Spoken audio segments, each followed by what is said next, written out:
A Ordem dos Advogados do Brasil, Seção São Paulo, através do seu presidente, Dr. Marcos da Costa, por intermédio do Departamento de Cultura e Eventos, coordenada pelo Dr. Humberto Luiz Borges Luz, tem a grata satisfação de receber nesta casa a doutora Eleonora Rangel Nassif, que é advogada criminalista militante, especialista em Direito Penal e Processual Penal pela Escola Paulista da Magistratura, IPM, membro da diretoria do IBCCRIM, Instituto Brasileiro de Ciências Criminais, gestão 2013 e 2014 e gestão 2015 e 2016.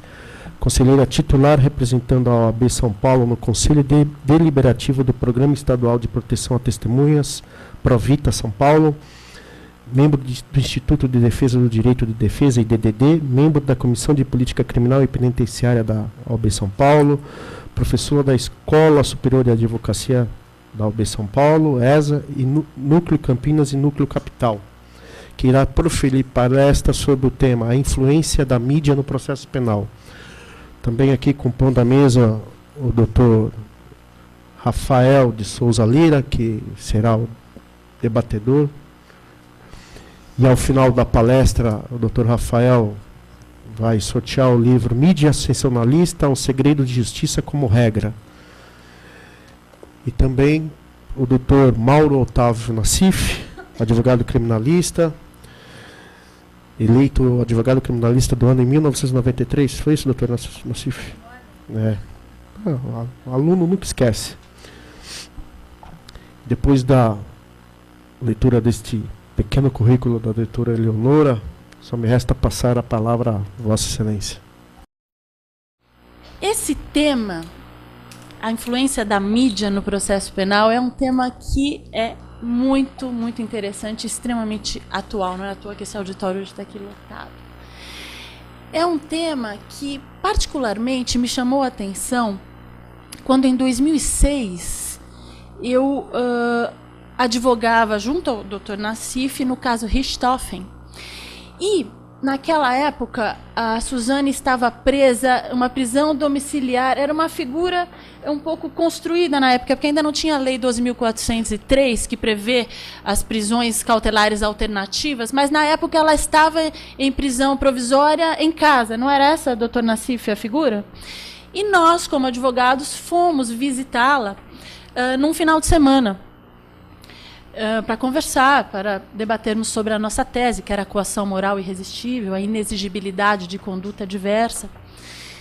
E, para minha surpresa, ao estacionar o carro, um mar de repórteres na frente do prédio que ela estava ali no Morumbi, e eu levei uma ovada. Não chegou a me atingir, atingiu assim perto do meu sapato. E naquele instante, meus caros colegas, eu percebi que ali tinha algo em excesso. Tinha algo que ia além do razoável. E a partir daquele momento, falei, eu vou estudar a influência da mídia no processo penal. A relação entre mídia e direito penal, a relação entre mídia e justiça, mídia e tribunal do júri. E até hoje me debruço sobre esse tema e continuo com muitas dúvidas, com muitas perguntas sem respostas, porém as perguntas que eu já comecei a compreender, já comecei a encontrar algumas respostas, eu trouxe aqui para refletir e compartilhar com os senhores. Muito bem. Então esse foi o começo do meu interesse por esse tema, essa violência que eu quase sofri. Essa situação emblemática de total falta de conhecimento da população em relação ao direito de defesa, ao sagrado e constitucionalmente previsto direito de defesa. Inclusive, meu colega Brecailo leu o meu currículo, eu sou membro do IBCCRIM, Instituto Brasileiro de Ciências Criminais, e também sou membro do IDDD, Instituto de Defesa do Direito de Defesa. O IBCCRIM é conhecido de todos, para quem não conhece, só basta entrar no site www.ibccrim.org.br, o Instituto de Ciências Criminais fantástico, do qual me honra fazer parte da diretoria pela segunda gestão, tem uma biblioteca, a maior biblioteca e mais completa da América Latina de ciências criminais, entre outros eventos, boletins mensais que os associados recebem, entre outras características, pós-graduação, seminário internacional em agosto, enfim. Mas o IDDD pouca gente conhece, que é o Instituto de Defesa do Direito de Defesa. Precisou fazer um instituto, por quê? Porque a população não sabe o que é o direito de defesa. A população confunde a figura do advogado criminalista com a figura do cliente. E despeja todo o seu ódio que tem pelo cliente, ódio esse incitado pela mídia, no advogado. Por isso eu quase levei uma ovada. Muito bem. Então, esse tema, ele é um tema que não toca apenas aquela pessoa que, como eu, advoga de forma militante dentro da seara da advocacia criminal. Qualquer pessoa, qualquer cidadão, é impossível um cidadão não ser tocado pelo tema de hoje. Não precisa necessariamente ser um operador do direito. Por quê? Porque todos os dias, repito, todos os dias nós nos deparamos diuturnamente com notícias veiculadas pela imprensa, tanto jornal, rádio, televisão. Quando eu falo mídia ou imprensa, eu me refiro à internet, à TV, à rádio, jornal, revista, e alguns até entendem também teatro e cinema. Também, quando eu falar sobre mídia, eu estou me referindo a estes meios de comunicação. Então, todos os dias, nesses meios de comunicação, nós nos deparamos com notícias sobre crimes, sobre processos criminais, sobre prisões, solturas, conduções coercitivas, um termo novo que muita gente que não é da área jurídica desconhecia e agora já caiu na boca do povo, condução coercitiva. Então, vejam só, isso tudo, quem faz esse intercâmbio entre a realidade jurídica e aqueles que desconhecem a realidade jurídica é a mídia. Muito bem.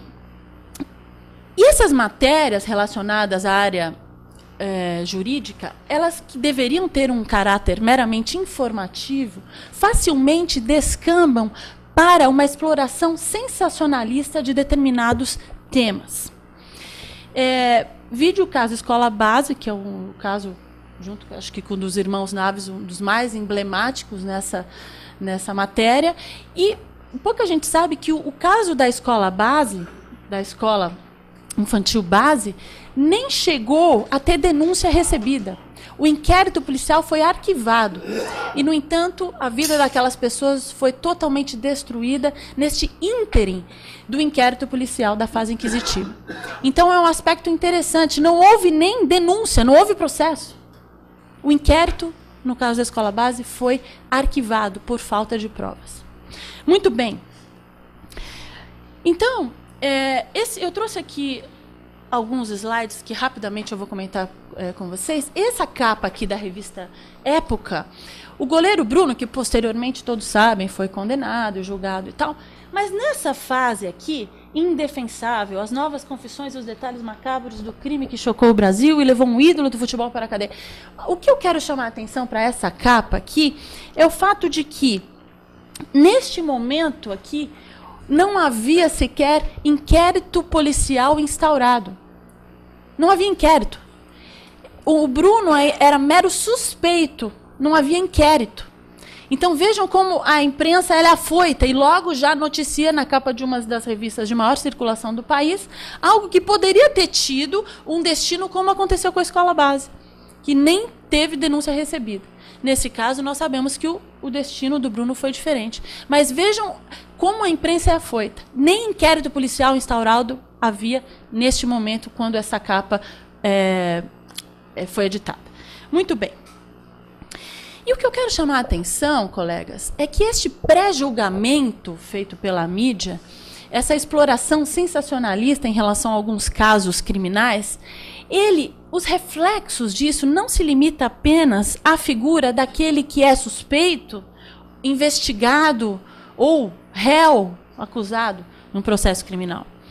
Quando uma pessoa é presa, ou quando o seu nome, o seu rosto aparece em algum veículo de grande circulação, como alguém acusado, suspeito de ter praticado algum ato criminoso, algum delito, isso se reflete automaticamente na sua família, nos seus filhos? Ou vocês acham que uma pessoa que é presa e sai no Jornal Nacional a sua prisão, algemado, no dia seguinte os seus filhos pequenos, de 6, 7, 8 anos, vão para a escolinha? O que os senhores acham que vai acontecer com essas crianças? Obviamente, essas crianças serão hostilizadas pelos outros colegas. Isso tem reflexos seríssimos na família, nos filhos dessas pessoas que são expostas pela mídia em situações como essas, como as que eu mencionei. Então, isso é uma premissa para nós começarmos a refletir a respeito desse tema. Muito bem.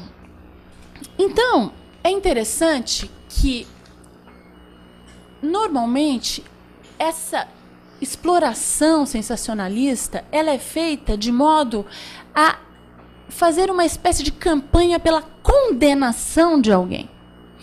Raramente mesmo, nós nos deparamos com notícias ou uma espécie de campanha pela absolvição de alguém. Isso é praticamente inexistente, salvo raríssimas exceções. Então, eu desconheço campanhas de fato no sentido de que há dúvidas, de que talvez aquela pessoa seja inocente, sempre com outro viés, com outro enfoque, um enfoque para culpar alguém, para condenar alguém, é um pré-julgamento. Vejam, por exemplo, que interessante essa notícia aqui da Folha de São Paulo, que lá em cima está escrito assim: Igreja pune 3 condenados por abuso sexual. Amplo destaque para uma condenação. E aqui embaixo, não sei se os senhores conseguem ler, acho que não está muito nítido, o que está escrito é assim: absolvido suspeito de participar de rede de pedofilia. Né? Então, essa notícia eu achei bastante interessante, porque na mesma página nós percebemos o destaque que a mídia, em geral, dá para uma notícia a respeito da condenação de alguém, e aqui, quando muito, cita alguma coisa a respeito da absolvição de alguém. Esta página aqui eu achei bastante interessante. E outra questão que eu ainda não encontrei exatamente a resposta é: por que determinados casos são mais interessantes para a imprensa do que outros? Por que o caso Nardoni teve tamanha repercussão, sendo que nós, que estudantes e advogados e promotores e defensores públicos, delegados, juízes, sabemos que, lamentavelmente, é com muito pesar que eu comento isso aqui, nas periferias e não periferias, e enfim, todos os dias, um delegado amigo meu outro dia falou: nossa, é tão comum, infelizmente, crianças são violentadas e mortas em situações muito semelhantes ao caso Nardoni. Por que será, colegas, que a mídia pinça neste mar de acontecimentos dramáticos, crimes bárbaros que nós temos no mundo, infelizmente? Quem foi, pai, que disse que o ser humano ainda é uma experiência, nós não sabemos se vai dar certo? É um filósofo francês. Então, tem um filósofo francês que falou isso: o ser humano é uma experiência, nós ainda não sabemos se vai dar certo. É isso. Infelizmente, o ser humano ainda pratica estas atrocidades. E, a partir disso, nós percebemos que crimes como o caso Nardoni acontecem todos os dias. Por que será que a mídia se interessou tanto por esse caso especificamente? Por que será que a mídia se interessa tanto por determinados casos em detrimento de outros? Vejam, esse caso aqui, que saiu também na Folha de São Paulo, é daquela viúva da Mega Sena, não sei se os senhores estão lembrados, e deu amplo destaque, página inteira da coluna da Mônica Bergamo, no Caderno Ilustrado. A viúva da Mega Sena diz que tentou convencer o marido a se mudar para Minas Gerais antes de ser assassinado. Ela pode herdar 100 milhões e diz que agora só pensa nos filhos e na neta. Colegas, por que será que essa moça teve esse destaque tão grande num jornal de grande circulação como a Folha de São Paulo? Quais serão os critérios? Será que é porque ela é loira, bonitinha, ajeitadinha? Porque será que ela vai herdar 100 milhões? Será que tem a ver com isso? Será que os crimes praticados pela classe média são mais interessantes do que os crimes praticados pela classe D e E? São questões para nós pensarmos. Muito bem. Esse fenômeno da condenação antecipada feita pela mídia em relação a determinados cidadãos eleitos, e como eu já disse, eu não sei dizer para os senhores exatamente como essa eleição é feita. Eu gostaria muito de estar algum dia ser uma mosquinha e ouvir a conversa de algum editor, de algum jornalista, repórter, essa aqui, vamos pôr essa notícia aqui, não, essa aqui não vai vender. Então, eu queria muito entender como é que isso funciona, porque eu não entendo. Então, esse fenômeno, né, foi denominado por alguns juristas de trial by media. Segundo Antônio Evaristo de Moraes, trial by media é, em última análise, o julgamento antecipado da causa, realizado pela imprensa, em regra com veredito condenatório, seguido da tentativa de impingi-lo ao judiciário. Vou repetir rapidamente. O julgamento, trial by media, o julgamento antecipado da causa, realizado pela imprensa, em regra com veredito condenatório, seguido da tentativa de impingi-lo ao judiciário. Este termo, trial by media, não são palavras assim soltas.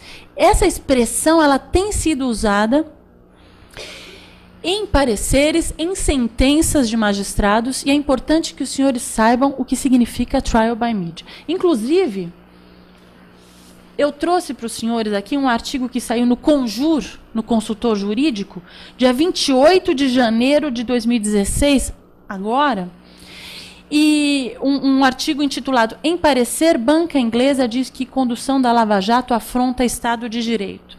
E neste parecer, nesse artigo sobre esse parecer, fala sobre a cobertura adversa e desregulamentada das investigações pela imprensa. E em determinado momento, na página 3 e outros momentos do artigo, fala exatamente sobre essa questão do trial by media. Essa expressão é usada, e usada também em sentenças, como já eu vou mostrar uma sentença muito interessante para vocês, que fala sobre o trial by media. Usa essa expressão. Então, essa expressão é usada, é juridicamente válida. Muito bem. Eu considero o caso mais espantoso de trial by media no Brasil, o que mais atingiu espaços em todo o país. Não tinha lugar no Brasil que as pessoas não soubessem desse caso que eu vou falar agora. Na minha opinião, o caso de maior repercussão pela imprensa, de maior alcance pela imprensa, divulgado pela mídia, é o caso Nardoni. É o caso disparado de maior repercussão aqui no Brasil até hoje. Então, eu gostaria de fazer algumas observações em relação ao caso Nardoni. Vejam, o casal Nardoni, eles foram julgados dia 22/3/2010, o julgamento durou 5 dias, lá no Fórum de Santana. Uma multidão se instalou na frente do fórum ao longo dos 5 dias de julgamento. Faixas, pessoas fantasiadas, samba, pessoas com nariz de palhaço. Assim, as pessoas, de fato, ou não trabalhavam todas, ou largaram seus trabalhos para irem lá na porta do tribunal lá de Santana, do Fórum de Santana, durante os 5 dias de julgamento, colegas. Os 5 dias de julgamento, vejam esse excesso. Hein? E houve um ápice dessa histeria coletiva em relação a esse caso Nardoni,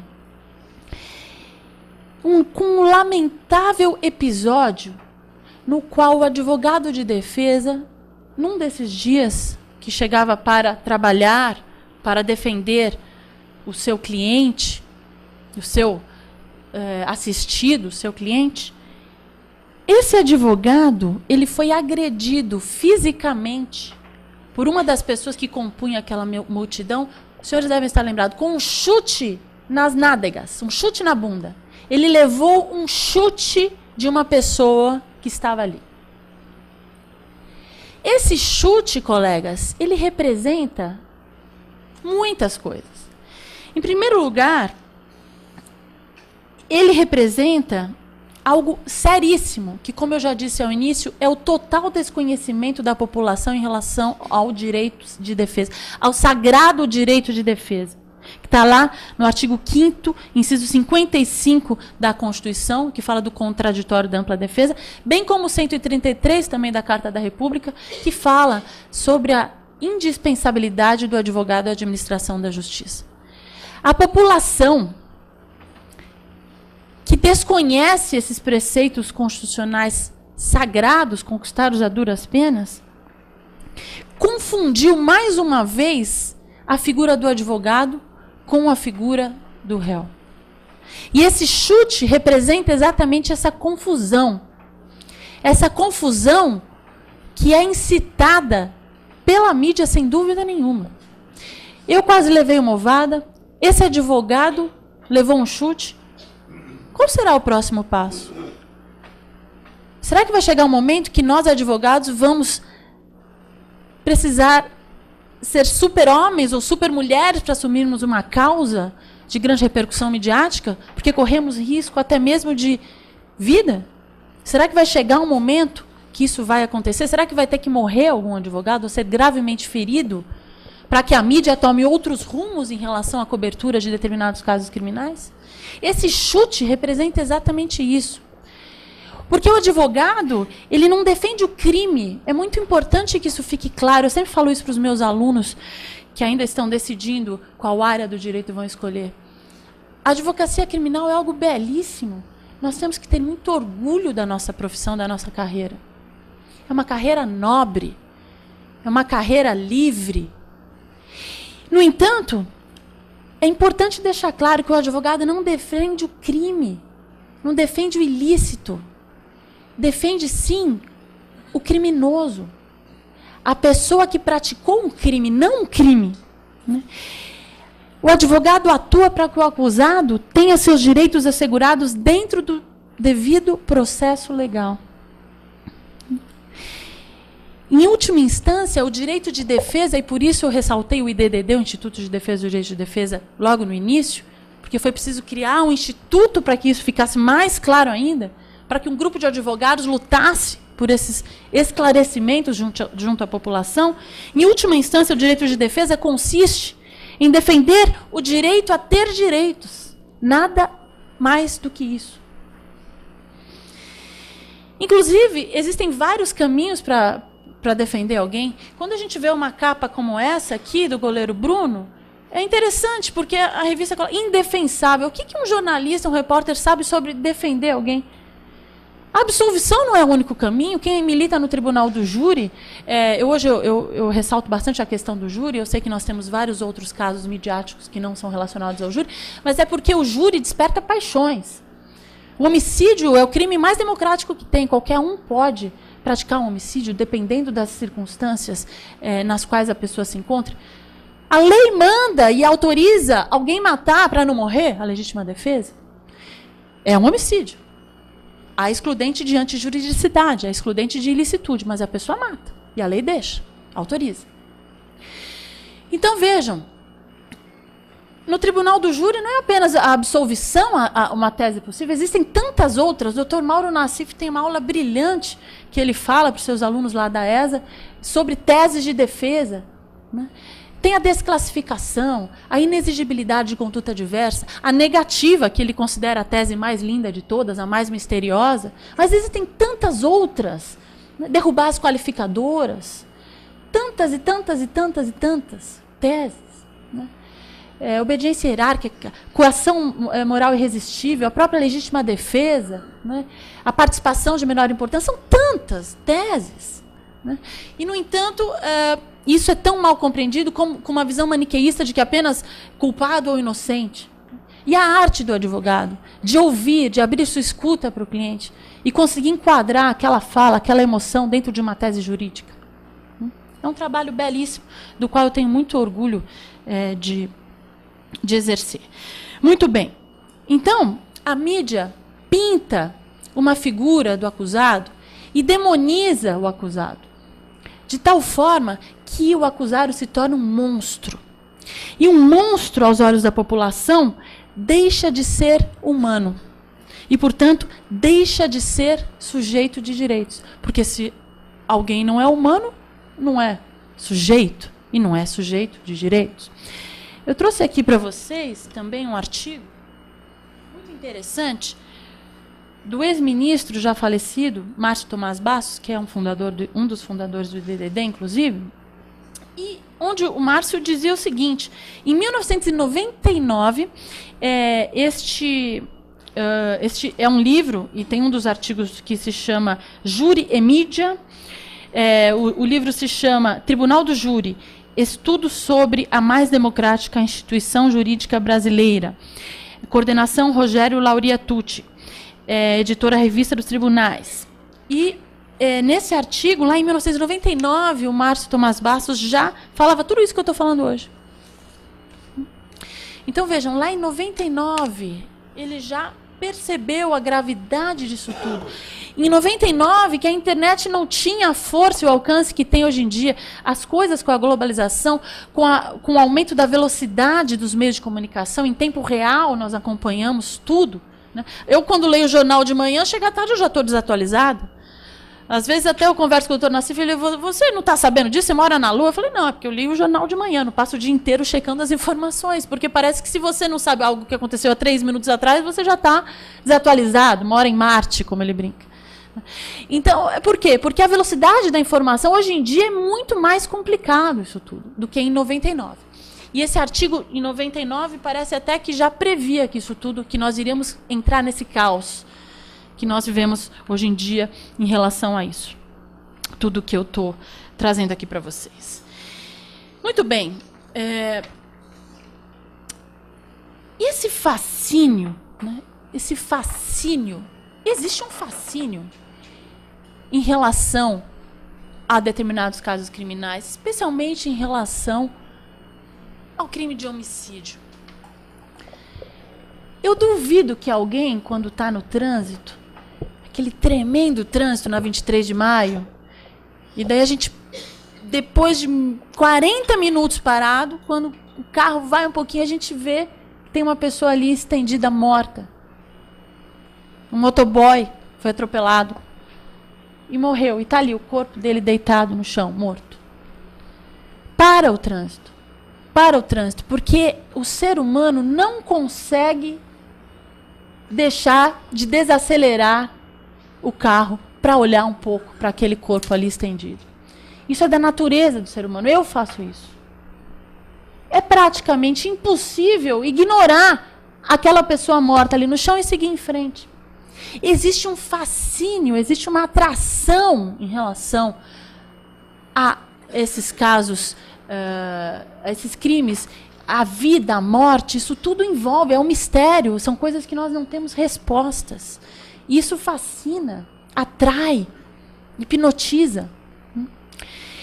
E, obviamente, esse fascínio ele é percebido pela grande imprensa, que acaba por dedicar grande parte do seu tempo de jornais televisivos e de páginas de periódicos em função, abrindo espaço para esses temas que geram esse fascínio em relação na população.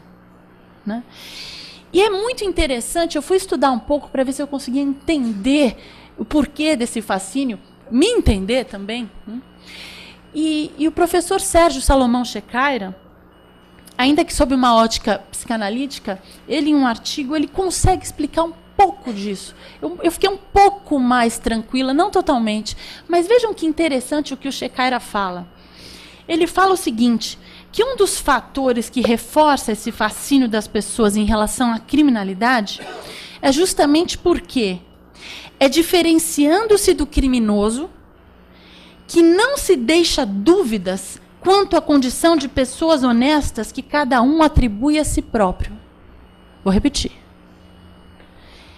É diferenciando-se do criminoso que não se deixa dúvidas quanto à condição de pessoas honestas que cada um atribui a si próprio.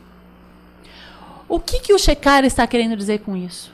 E que eu achei muito interessante. Né?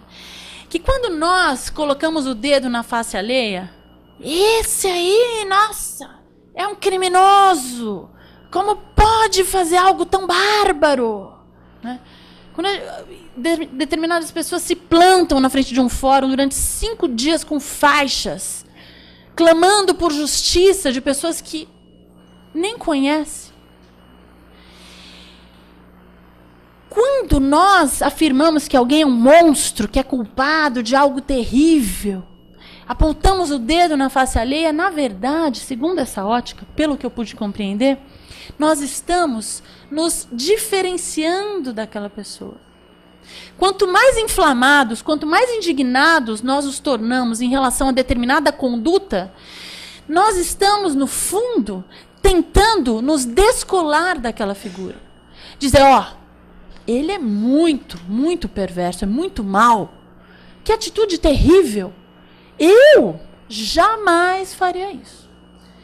Quanto mais nós inflamamos, mais nós tentamos, na verdade, nos distanciar, nos descolar, criando uma visão maniqueísta a respeito dos bons e dos maus, daqueles que são capazes de realizar atos bárbaros e daqueles que são puros, incólumes a isso tudo.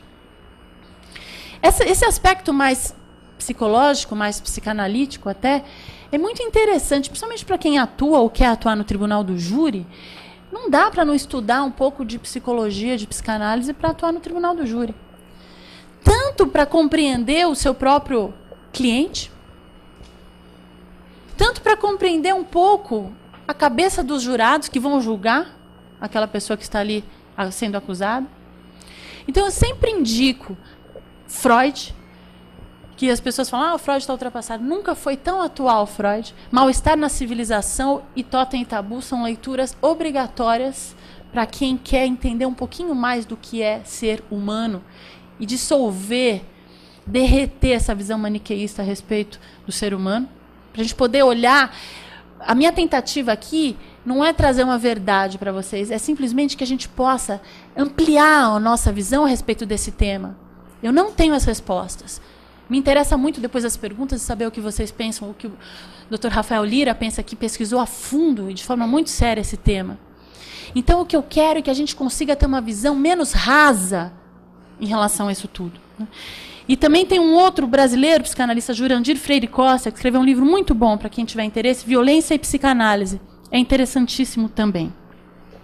Fica aqui essa dica de leitura. Muito bem, obviamente nós todos temos interesse e até, eu diria, uma certa obrigação de nos informarmos. Né? Mas o que eu estou querendo falar aqui é desse excesso, é dessa obsessão que vai muito além de uma vontade normal de se informar. É disso que eu estou falando aqui. É do excesso, é do excedente. Se informar é algo absolutamente normal, a gente tem que saber mesmo. Tem que estar atualizado. Não de 3 em 3 minutos, mas pelo menos uma vez por dia a gente precisa saber das notícias. Muito bem. Como eu já disse, são raríssimas as notícias com enfoque na absolvição. Essa campanha pela absolvição, ela é praticamente inexistente. Como nós já vimos, a regra é a campanha pela absolvição. Por quê? O fascínio da população se dá exatamente em relação a esse distanciamento do outro. Notícias sobre absolvição não interessa muito. Absolvido. O fascínio se dá em relação àquele que não foi absolvido, aquele que fez algo tremendamente assustador. Esse é o fascínio. Isso exerce o fascínio. Não vende a notícia que fala bem de alguém. E agora eu quero entrar numa seara que eu acho fundamental para a compreensão do tema de hoje. Não vende a notícia que fala bem de alguém. Né? É fundamental esse aspecto de vender ou não vender. Né? Por quê? Porque as empresas jornalísticas são empresas privadas em praticamente todo mundo hoje. Salvo Venezuela, China, Cuba, enfim. Né? Salvo alguns canais também abertos. Mas a grande massa midiática é constituída de empresas privadas. E como toda empresa privada, visa o quê? Então, elas sobrevivem, né? E objetivam o lucro. Esse é o objetivo das empresas privadas. É assim que os empreendimentos capitalistas vivem. E aí entra uma questão importantíssima. Tem a mídia, constituída aí por jornais, TV, internet, rádio, tem a imprensa, a mídia, uma função social?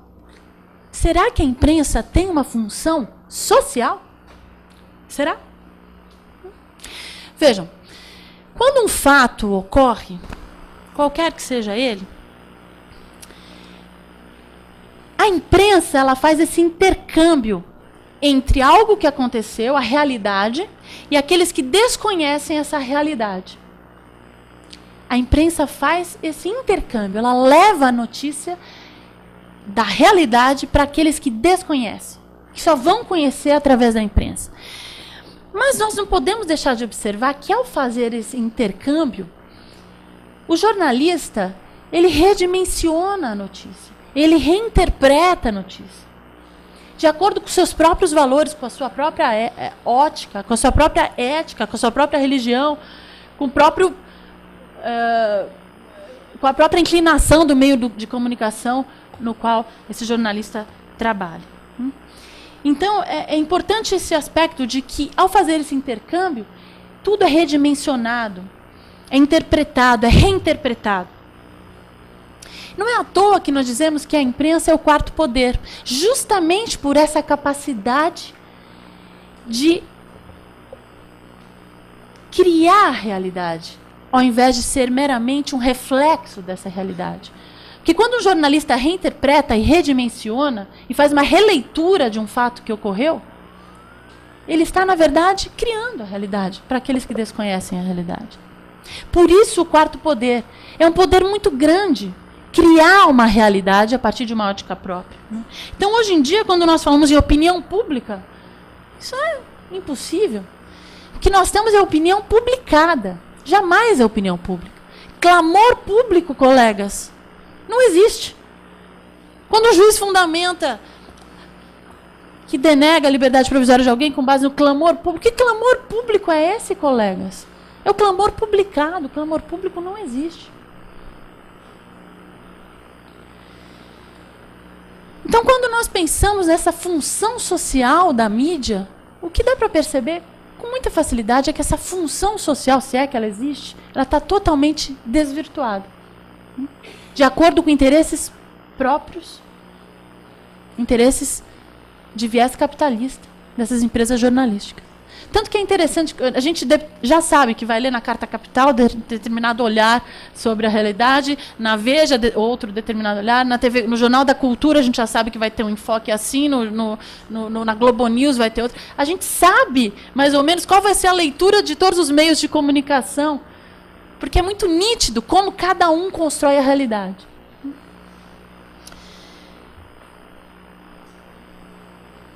Então, quando a mídia atua de forma irresponsável, ela viola essa função social de informar. É uma função social de informar.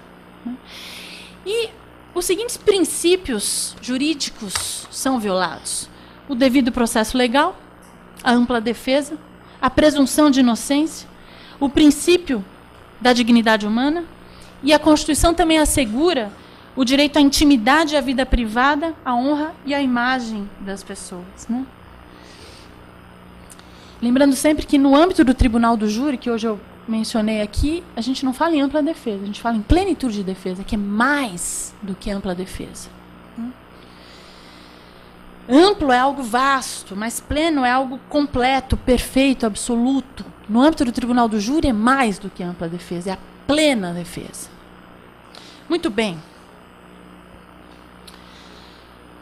Então, a liberdade de imprensa ela é fundamental em qualquer Estado democrático de direito. A primeira coisa que um ditador faz quando toma o poder é justamente cercear e censurar os meios de comunicação. É fundamental a liberdade de imprensa. Nos 21 anos que nós vivemos aqui, no período de ditadura militar, não foi diferente. todos sabem o quanto os órgãos de imprensa foram severamente censurados e cerceados. Depois, com a transição democrática de 88,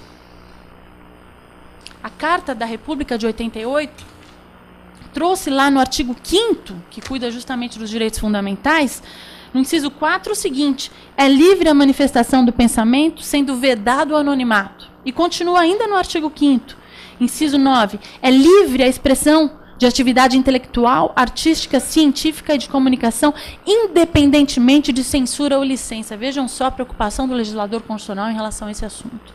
E continua ainda. Inciso 14 do artigo 5º. É assegurado a todos o acesso à informação e resguardado o sigilo da fonte quando necessário ao exercício profissional.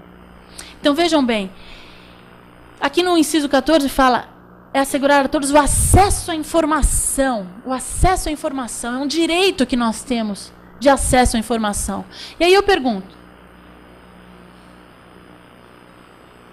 quando a gente liga a TV em canal aberto, estou partindo aqui do pressuposto de que nem todo mundo tem condições de ter TV a cabo, e a gente muda de canal, e muda de canal, e muda de canal, e fica aparecendo ali a mesma notícia em todos os canais, repetidas vezes. Não sei se os senhores se lembram aquela vez que os sem terra derrubaram várias árvores de laranja, e isso ficou passando inúmeras vezes nos canais de TV às 7 horas da noite.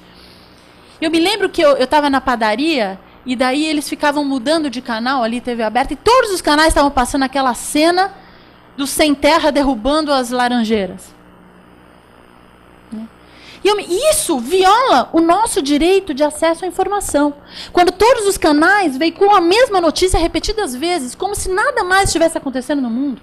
E mais, a sensação que a imprensa passa para a população é de que aquilo aconteceu muito mais vezes do que efetivamente aconteceu. Cria-se essa ilusão, potencializa-se a notícia de tal forma, né, a desvirtuar efetivamente a informação que já foi dada. Ponto.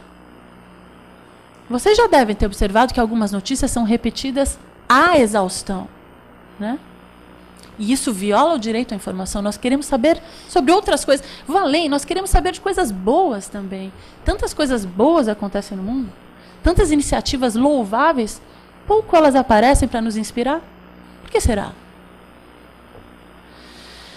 E quando aqui também no inciso 14 se fala em sigilo da fonte, na verdade, esse sigilo da fonte, ele é exatamente para garantir ao profissional do jornalismo para que ele possa desempenhar a sua atividade de informar de uma maneira ampla. Então é algo que foi pensado pelo legislador constitucional para que o jornalista pudesse trabalhar de uma forma livre e ampla, resguardado pelo sigilo da fonte. Muito bem. A nossa lei de imprensa, a antiga lei 5250 de 67, ela foi revogada em 2010, mais precisamente em 30 de abril de 2010, porque o Supremo Tribunal entendeu que essa lei, a lei de imprensa, ela era uma lei que eles, na palavra dos próprios ministros, era um entulho autoritário. Segundo a Suprema Corte, o fato da lei de imprensa ter entrado em vigor durante o período da ditadura militar fazia com que ela fosse um entulho autoritário, portanto, revogaram a lei de imprensa em 2010. Colegas, eu fui estudar esse tema. E eu confesso aos senhores que eu não percebi que a lei de imprensa era um entulho autoritário. Muito pelo contrário, me pareceu uma lei muito boa. Uma lei bastante boa. Várias leis libertárias entraram em vigor ao longo do período da ditadura militar, como a lei de execução penal, por exemplo. O Estatuto do Índio. São leis que entraram em vigor durante a ditadura militar. Então quer dizer que todas as leis que entrarem em vigor, tiverem entrado em vigor durante o período da ditadura, são entulhos autoritários? Na época, houve uma posição minoritária que falou, bom, então agora quer dizer que os crimes praticados pela imprensa houve abolício crimes? Não, obviamente não. Né? Todos os crimes praticados pelos jornalistas atualmente são enquadrados no Código Penal, normalmente, os crimes contra a honra. 138 a 140 do Código Penal. Não temos mais a lei de imprensa, mas vale o Código Penal. Muito bem. Na época, o Gilmar Mendes, o ministro Gilmar Mendes, ele achou que a lei não deveria ser inteiramente revogada, que o Supremo deveria manter pelo menos o capítulo que tratava do direito de resposta. Não sei se os senhores já tiveram a oportunidade de ler a antiga lei de imprensa. Esse capítulo, Rafael, eu sei que leu bastante. O capítulo do direito de resposta era muito completo, era muito bem feito, explicava direitinho como que era feito o direito de resposta, quantas páginas deveriam ser destinadas à retratação, à retificação e tal. Muito bem, o Supremo revogou tudo. E só agora, no final de 2015, saindo do forno, entrou em vigor a Lei do Direito de Resposta, a Lei 13.188, de 11 de novembro de 2015. Eu não vou poder hoje aqui, em virtude do tempo, me estender muito, me aprofundar muito em relação à Lei do Direito de Resposta. Mas alguns aspectos eu quero rapidamente ressaltar.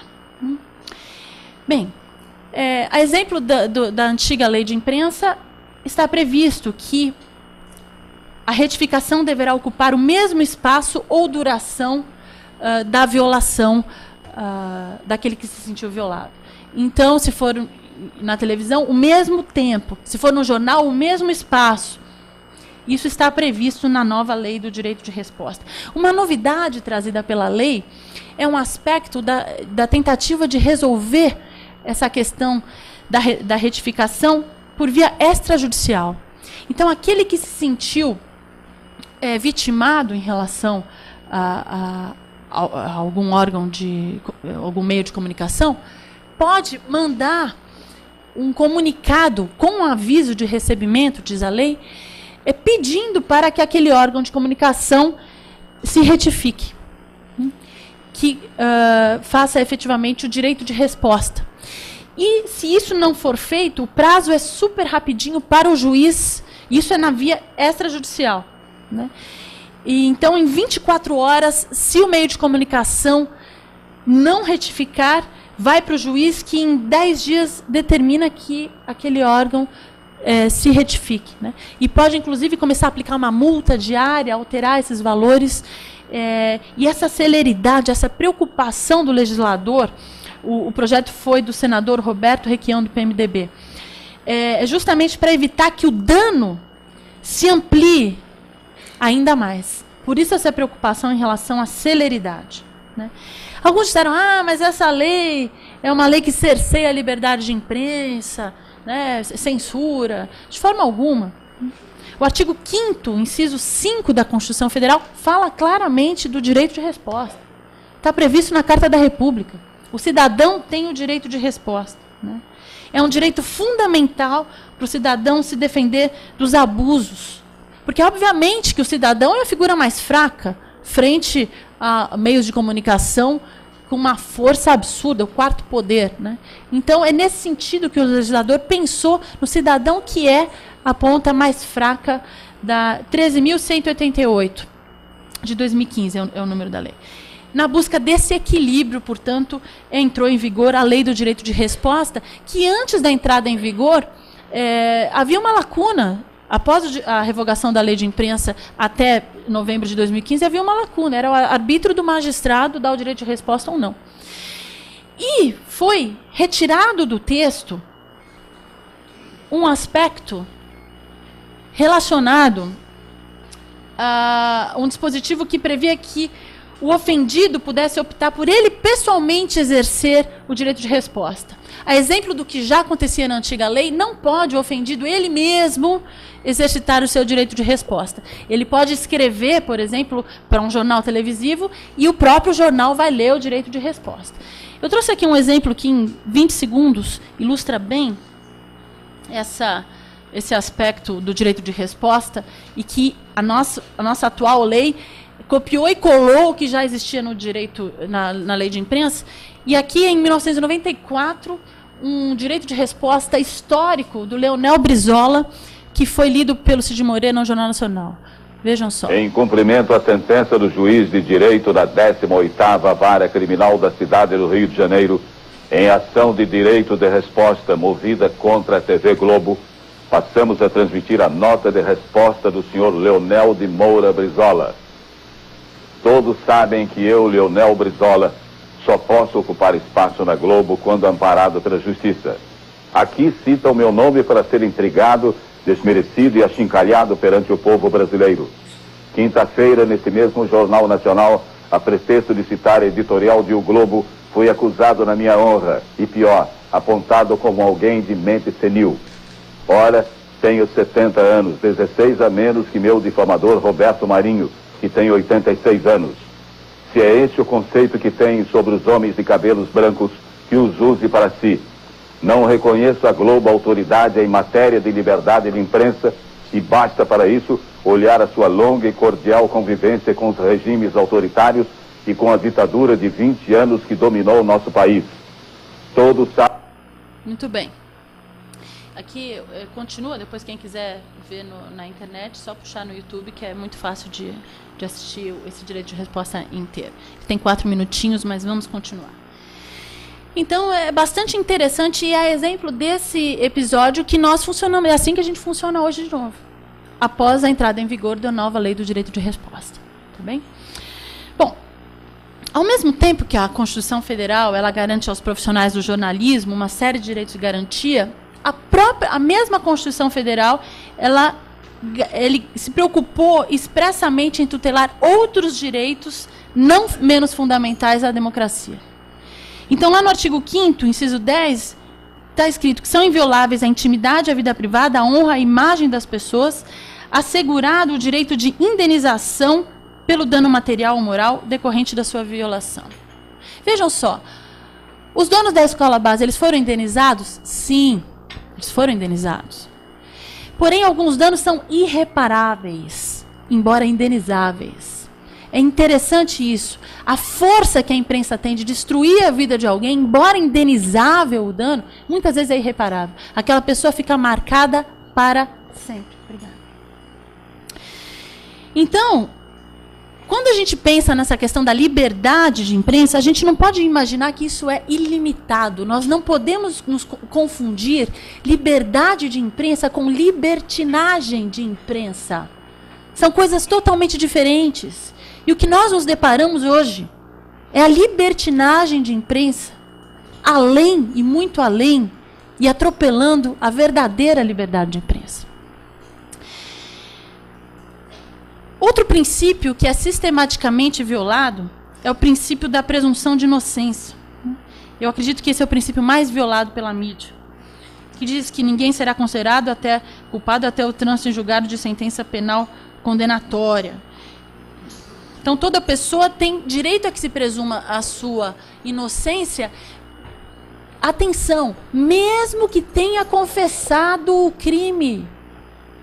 É importantíssimo isso. Nós nunca sabemos as circunstâncias da confissão. Muitas vezes a pessoa confessa, isso vai para a mídia e aquilo já é uma verdade absoluta. Nós temos que pensar e bater nessa tecla, nós que não somos leigos, que mesmo que aquele cidadão tenha confessado o crime, ainda assim ele é juridicamente inocente. Muito bem.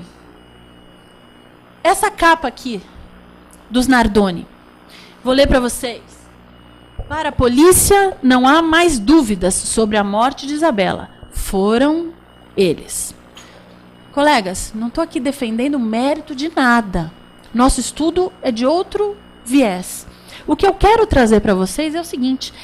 Esta capa da revista Veja, Foram Eles, ela foi da edição de abril de 2008. O casal Nardoni foi julgado e condenado, colegas, em 22/3/2010. Ou seja, este veredito condenatório, irrecorrível e inapelável, foi dado pela revista Veja 2 anos antes do veredito que os senhores jurados posteriormente deram. Eles se anteciparam.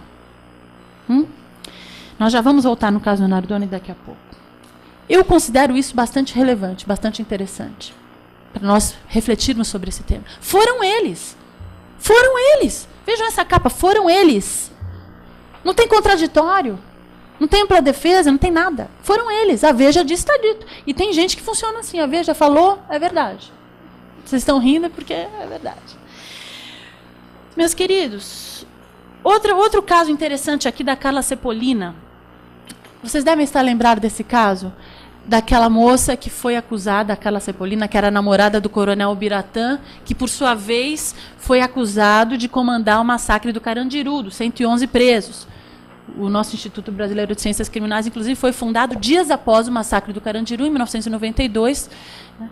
Desencadeou a fundação de um instituto justamente pela violência institucional que aconteceu ali.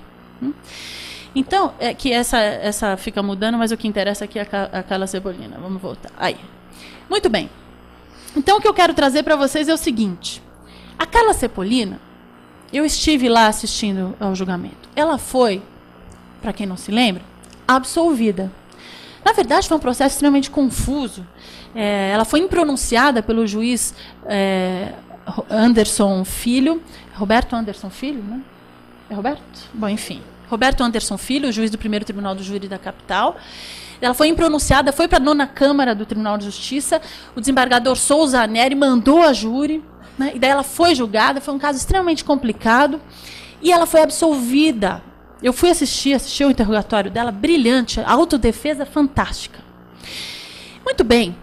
Colegas, a imprensa cobriu bastante esse julgamento. Eu acompanhei, estava bastante interessada, até porque a questão do massacre é uma questão que me é muito cara. Me interessa muito o estudo.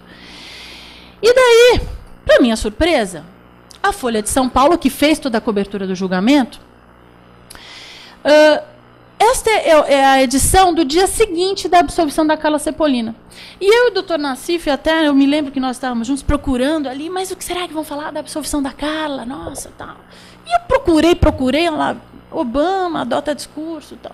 Cadê, hein? Onde será que está? Daí, colegas, eu fui ali no finalzinho, do lado esquerdo. E lá no finalzinho, colegas, ali, olha, ali, ó, Cotidiano C4.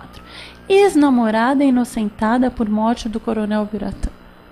Pequenininho lá, humilde. Daí lá no Cotidiano também é pouca coisa. Então eu pergunto, não precisam responder, pode ficar na cabeça de vocês. Se a Carla Sepolina tivesse sido condenada, os senhores acham realmente que a capa da Folha de São Paulo teria dado esse grau de importância, como deu relacionado à absolvição? Obviamente que não. Então, aí é mais um exemplo que eu trago em relação a um caso que houve absolvição e a imprensa não se interessou. Não vende. Muito bem, caminhando para o final, um outro princípio constitucional que é violado sistematicamente por essa libertinagem de imprensa é o devido processo legal. Inciso 54 do artigo 5º da Constituição. Ninguém será privado da liberdade ou de seus bens sem o devido processo legal. Então, todas as garantias processuais devem ser observadas pelo juiz. Os senhores já devem ter ouvido falar da expressão garantismo penal. Juiz garantista. O que é um juiz garantista? Um juiz garantista não é, ao contrário do que se pensa por aí, aquele juiz bonzinho, absolvidor, aquele juiz, aquele juiz é garantista, bonzinho, faz cafuné na cabeça do réu. Não. O juiz garantista não é aquele que está sempre ao lado do réu. Não. Vamos acabar de uma vez por todas com esse estigma, com este equívoco. O juiz garantista é aquele atento aos excessos, que tem a consciência de que o réu é a parte mais fraca da relação jurídica e garante a ele todos os instrumentos jurídicos, ou seja, as garantias para protegê-lo dos abusos do Estado. Porque o réu tem contra ele o promotor, a imprensa, o juiz, a mãe dele muitas vezes fica contra ele, a mulher, todo mundo fica contra o réu. A ré. A situação da ré ainda é pior, não vou nem entrar nisso, senão a gente não sai daqui hoje. Então, é importante nós pensarmos nesse juiz garantista como aquele que percebe que o réu é a parte mais fraca, né? E dá a ele todos os instrumentos jurídicos para que ele possa efetivamente se defender, né? Lembrando sempre que, em relação ao devido processo legal, o due process of law, que está inserido dentro do princípio do devido processo legal, a questão do duplo grau de jurisdição, né?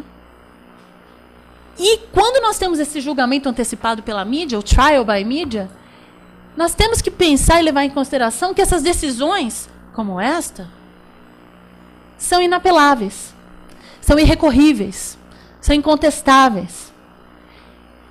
Então, este é um exemplo claríssimo de como esse pré-julgamento feito pela mídia viola o devido processo legal. Nós não podemos questionar, rebater, apelar e recorrer desse tipo de sentença realizada por um órgão de comunicação que não é juiz concursado e preparado para isso. Muito bem. Existem ainda os chamados direitos da personalidade. Isso é importante para isso que a gente está vendo hoje. O que são os direitos da personalidade? Nós já vimos quais são esses direitos hoje, mas acho que os senhores não sabem que eles são os tais direitos da personalidade. São aqueles que eu acabei de ler lá no inciso 10 do artigo 5º, o direito à intimidade, à vida privada, à honra e à imagem das pessoas. Estes são os direitos da personalidade. E eles estão umbilicalmente ligados ao princípio da dignidade humana. Artigo 1º, inciso 3 da Carta da República. É para o princípio da dignidade humana, é para ele que todos esses direitos da personalidade convergem. Eles estão umbilicalmente ligados. Muito bem. A título apenas de esclarecimento, eu quero trazer para os senhores que intimidade e vida privada não são sinônimos.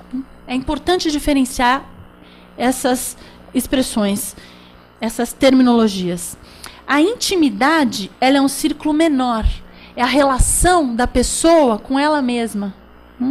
É até redundante dizer, mas é o que ela tem de mais íntimo. É o ser com o seu próprio ser, o ser com a sua própria consciência. Isso é a intimidade de alguém. Enquanto vida privada constitui um círculo um pouco maior. É o ser em convivência. E é interessante também nós observarmos que a vida privada das pessoas públicas, ela ocupa um espaço um pouco menor, porque a pessoa que optou em ser uma pessoa pública, ela optou em se expor. Portanto, a vida privada da pessoa pública ocupa um círculo um pouco menor. Nós temos ainda alguns dispositivos legais no Código Penal, da inviolabilidade do domicílio, a própria lei da interceptação telefônica, tudo isso está ligado a essa questão da intimidade e da vida privada.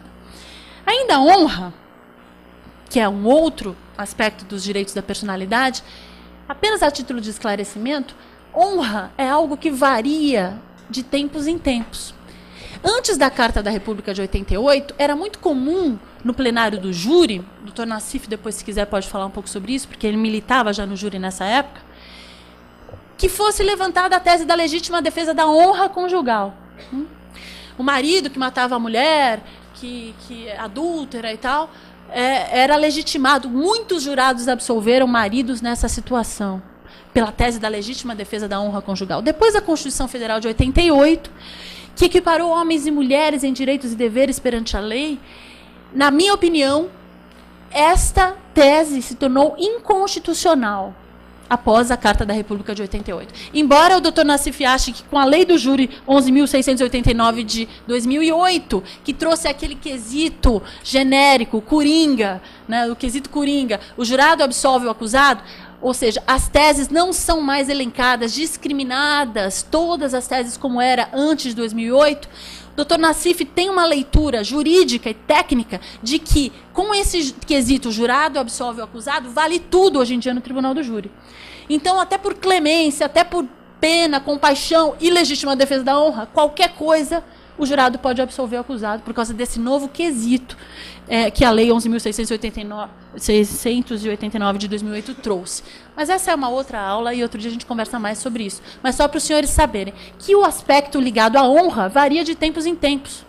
Varia de pessoa para pessoa. O que fere a minha honra pode não ferir a sua. Então é algo muito flutuante. Por fim, o direito à imagem, a questão da imagem em tempos de Facebook é fundamental. Nós vivemos da imagem. As redes sociais estão aí para mostrar isso. A imagem é algo fundamental. A pessoa que vai para uma entrevista de trabalho sempre se preocupa, além do conteúdo, com a sua imagem. Eu estou aqui hoje, pus lencinho, eu estou preocupada com a minha imagem perante os senhores. Né? Não posso vir aqui com a vestimenta que eu uso à vontade na minha casa. Isso é uma preocupação com a imagem. A imagem é importante nessa sociedade que nós vivemos. Por isso, a Constituição Federal também protege o direito à imagem. A imagem é o nosso cartão de visitas, diria, infelizmente. Mas a Constituição Federal percebeu esse valor na nossa sociedade contemporânea e protege também o direito à imagem. E eu trouxe para os senhores aqui esse livro do Guy Debord, A Sociedade do Espetáculo. Quem não leu, leia. Fantástico. É de 1968 esse livro. E ele é de uma atualidade impressionante. Eu vou ler um trechinho para os senhores verem que visionário era o Guy Debord. Ele dizia o seguinte, em 1967 foi escrito esse livro. Toda a vida das sociedades modernas se anuncia como uma imensa acumulação de espetáculos. Tudo que era diretamente vivido se esvai na fumaça da representação. O espetáculo não é um conjunto de imagens, mas uma relação social entre pessoas mediatizada por imagens. O espetáculo que inverte o real é produzido de forma que a realidade vivida acaba materialmente invadida pela contemplação do espetáculo. Onde o mundo real se converte em simples imagens, estas simples imagens tornam-se seres reais e motivações típicas de um comportamento hipnótico. O espetáculo é o mau sonho da sociedade moderna acorrentada, que ao cabo não exprime senão o seu desejo de dormir. O espetáculo é o guardião deste sono. O espetáculo na sociedade representa concretamente uma fabricação de alienação. Eu não vou me aprofundar em relação a essa alienação, não. Mas aqui fica a dica de leitura Sociedade do Espetáculo, que me parece muito atual essa fala do Guy Debord. Muito bem. Algumas alternativas para todo esse cenário angustiante que eu trouxe para vocês. Existe uma portaria, a portaria número 18/98 da Delegacia Geral de Polícia, que é uma portaria muito interessante. O que diz o artigo 11 dessa portaria? Diz o seguinte: as autoridades policiais e demais servidores zelarão pela preservação dos direitos à imagem, ao nome, à privacidade e à intimidade das pessoas submetidas à investigação policial, na condição de vítimas, em especial em especial enquanto se encontrarem no recinto de repartições policiais, a fim de que a elas e a seus familiares não sejam causados prejuízos irreparáveis e tal. As pessoas referidas nesse artigo, após orientarem sobre seus direitos constitucionais, somente serão fotografadas, entrevistadas ou terão suas imagens por qualquer meio registradas, se expressamente o consentirem. Ou seja, quando alguém é preso em flagrante e levado para uma delegacia policial, só pode tirar foto daquela pessoa, o da Atena, e os jornais todos das 7 horas da noite, se aquela pessoa autorizar. Está escrito aqui. Parágrafo único do artigo 11 dessa portaria. Muito bem. O que nós vemos é uma sistemática violação desse direito à imagem dessas pessoas que são expostas na mídia, algemadas em situações humilhantes, em prisões pirotécnicas. O tempo inteiro nós nos deparamos com esse tipo de situação. Nesse caso aqui da Elise Matsunaga, até inclusive eu escrevi um artigo sobre a Elise, que se chama Caso Elise Matsunaga, Reflexões sobre o papel da mídia no processo penal. Foi publicado no site da ESA, da Escola Superior de Advocacia da UAB. É só jogar no Google que vocês conseguem ler. Eu falo muito sobre esse artigo 18, sobre essa portaria. E vejam só que interessante, voltando à questão dos critérios que a mídia usa para escolher alguns determinados casos como mais interessantes do que outros. Caso Ioki, mulher fatal. A história de Elise Matsunaga, assassina confessa que esquartejou o marido milionário enquanto a filha dormia. Esse é o subtítulo, né? Então vejam só esses elementos de impacto trazidos nessa capa de revista. Vejam só, que irresistíveis. 1, mulher fatal. 2, assassina confessa. 3, marido milionário. Então, em outras palavras, o que é trazido aqui? Mulher bonita, crime e dinheiro. Vende ou não vende? Né? E para completar ainda, a Elise era ex-prostituta. E essa foto era exatamente a foto que estava no site M-Class né, que foi o site no qual garotas de programa oferecem os seus serviços. Então, é muito atraente. São elementos de marketing, efetivamente. Esses elementos que me parece que ajudam a escolher determinados casos como os mais interessantes do que outros. E para completar, vejam, no artigo que eu escrevi, eu falo sobre isso. Essa portaria 18/98 da Delegacia Geral de Polícia proíbe que as pessoas sejam fotografadas sem autorização. Vejam essa situação da Elise, na qual ela está algemada, sendo fotografada visivelmente constrangida, ou seja, abaixando o rostinho, dentro do que é possível, e o policial que a conduz, ele sim, tenta se esconder. Né? Por quê? Porque sabe que está violando regras, leis e portarias. Né? Então, eu acho essa imagem muito emblemática nesse sentido. O direito dela, a imagem dela, está sendo violado.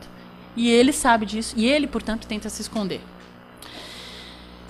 Meu tempo acho que já se esgotou. Eu estou muito ansiosa para ouvir também o nosso querido Rafael.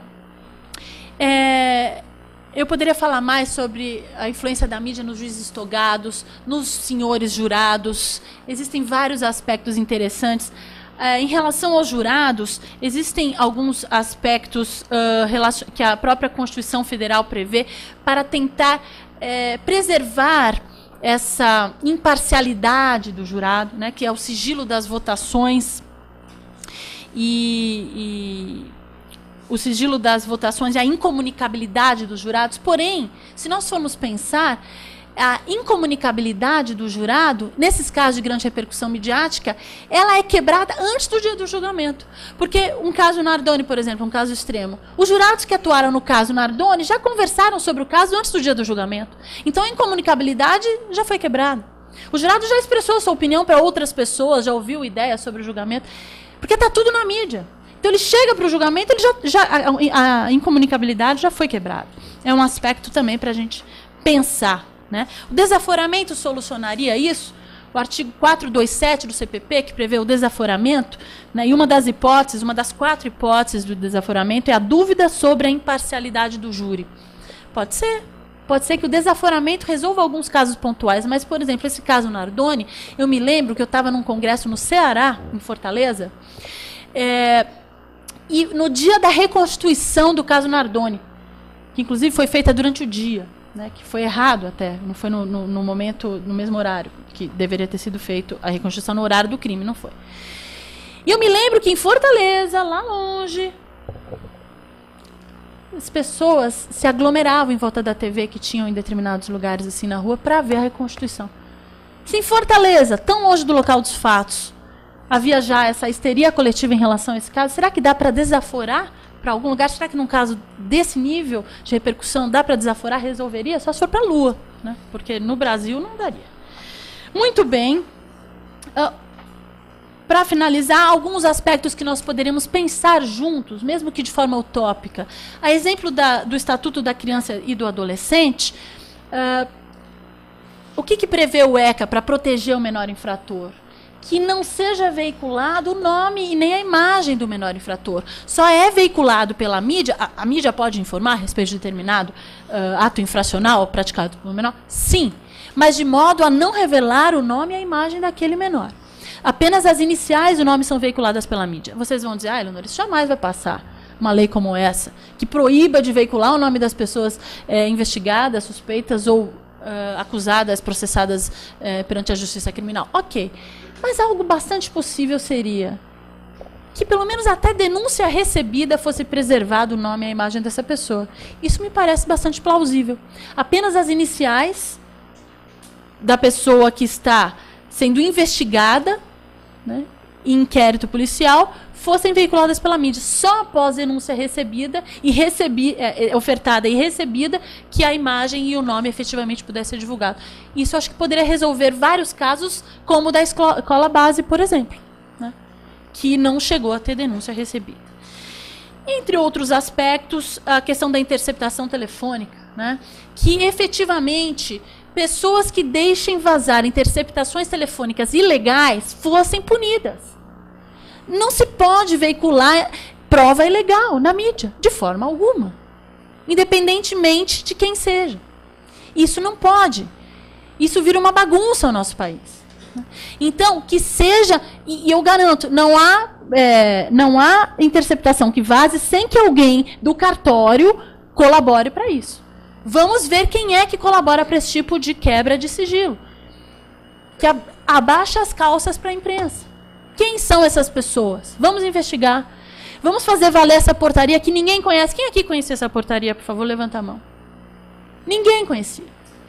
Nós temos mais de 200 pessoas aqui. Então vamos difundir a existência de portarias que protegem o direito à imagem das pessoas que estão sob investigação. Cabe a nós esse tipo de militância. Para finalizar, o editorial do IBCCRIM, que trata de mídia, imagem e poder na democracia, que foi escrito em abril de 2010, no site do IBCCRIM, todos os editoriais são conteúdo aberto. Há um trecho que eu quero finalizar hoje a minha fala, com esse trecho desse editorial do boletim do IBCCRIM, que diz o seguinte: é preciso fechar as cortinas do espetáculo e encarar o futuro com um olhar sereno e equilibrado. Nunca conseguiremos enxergar a verdadeira imagem dos problemas do país, especialmente em matéria de delinquência, se os holofotes e câmeras da mídia estiverem ligados na busca dos índices de audiência. Enquanto isso ocorrer, não atingiremos a plena cidadania. A liberdade criou a imprensa. E a imprensa não deve se transformar na madrasta da liberdade. Muito obrigada.